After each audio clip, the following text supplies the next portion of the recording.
પોરબંદરના કસ્તુરબા મહિલા મંડળ દ્વારા આયોજિત વાર્ષિક ઉત્સવ અંતર્ગત મતદાન જાગૃતિ કાર્યક્રમમાં મોટી સંખ્યામાં મહિલાઓએ હું અવશ્ય મતદાન કરીશ તે અંગે શપથ લીધા અને આ અંગેના સિગ્નેચર કેમ્પેઇનમાં પણ ઉત્સાહભેર ભાગ લીધો હતો. પોરબંદરના ચૂંટણી અધિકારી અને કલેક્ટર દ્વારા માર્ગદર્શિત અને ટીપ નોડલ ઓફિસર, જિલ્લા વિકાસ અધિકારી તેમજ સ્વીપ નોડલ ઓફિસર્સના સંયુક્ત ઉપક્રમે દસા સોરઠિયાવાડી ખાતે આયોજિત કસ્તુરબા ફાઉન્ડેશન સંચાલિત કસ્તુરબા મહિલા મંડળના વાર્ષિક ઉત્સવ કાર્યક્રમના આયોજન અંતર્ગત મતદાન જાગૃતિ કાર્યક્રમનું પણ આયોજન કરવામાં આવ્યું હતું. આ કાર્યક્રમમાં મોટી સંખ્યામાં પધારેલા વિવિધ મહિલા અગ્રણીઓ અને મહિલા મંડળના સદસ્ય એવા મહિલાઓએ અમે અવશ્ય મતદાન કરીશું તે અંગે શપથ લીધા હતા. આ ઉપરાંત સિગ્નેચર કેમ્પેઇનમાં પણ મહિલાઓએ ઉત્સાહભેર ભાગ લીધો હતો. કલેક્ટરની લાગણીને વાચા આપતા કસ્તુરબા ફાઉન્ડેશનના સ્થાપક અને સહેલી સંસ્થા ભગવદરના કન્વીનર નીતાબેન વોરા અને લોહાણા મહિલા મંડળના સ્થાપક એવા દુર્ગાબેન લાદીવાડા અને સત્યનારાયણ મંદિર સાથે જોડાયેલા શીલાબેન માખેચા દ્વારા બહેનોને વધુને વધુ સંખ્યામાં રેકોર્ડ બ્રેક મતદાન કરવા ખાસ અપીલ કરી હતી. સ્વીપ અને ટીપની ટીમ વતી ડોક્ટર જેવી પ્રસરાણી દ્વારા મહિલાઓને સંયુક્ત ક્રમે મહિલા મતદાન જાગૃતિ અંગેના પ્રોગ્રામ કરવા પ્રેરિત કર્યા હતા અને શપથ પણ લેવડાવ્યા હતા. આ કાર્યક્રમમાં અનેક મહિલા અગ્રણીઓ તેમજ વિવિધ મહિલા મંડળના પ્રમુખ બહેનો અને અનેક સદસ્ય બહેનો પણ ઉપસ્થિત રહી લોકોનો ઉત્સાહ વધાર્યો હતો અને મતદાન જાગૃતિના કાર્યક્રમને ખુશીથી વધાવ્યો હતો. નિપુલ પોપટ, પોરબંદર ટાઈમ્સ.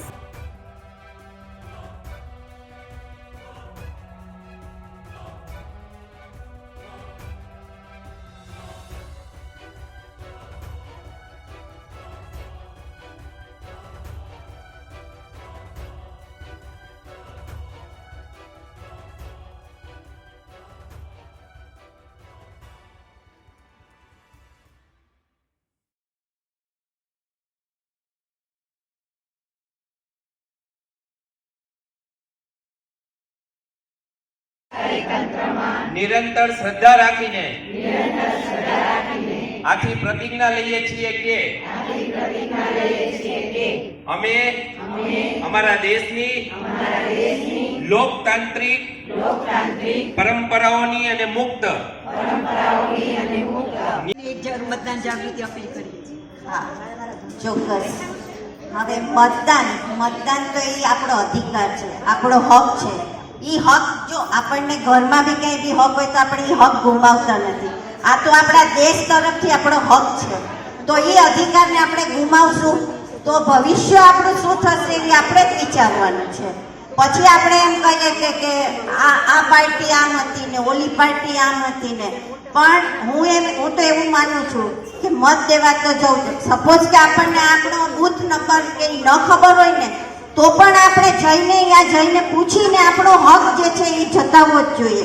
માટે બહેનો, હું તમને બધાને આગ્રહથી કહું છું કે જરૂરથી મત કરવા તો જજો ને જજો. અને આ આંગળી સાથે બધાને અવેરનેસ છે કે અવેરનેસ કરજો કે મતદાન આપણો હક છે અને આ હક આપણે કોઈને છીનવી ન લઈએ અને કોઈનો છીનવાય પણ નહીં. માટે મત તો દેજો ને દેજો. Thank you so much. Hardik એક અપીલ છે, કારણ કે આપણા સૌની ફરજ છે કે મતદાન કરવું જોઈએ. લોકશાહીનું ઉત્તમ પર્વ મતદાન છે.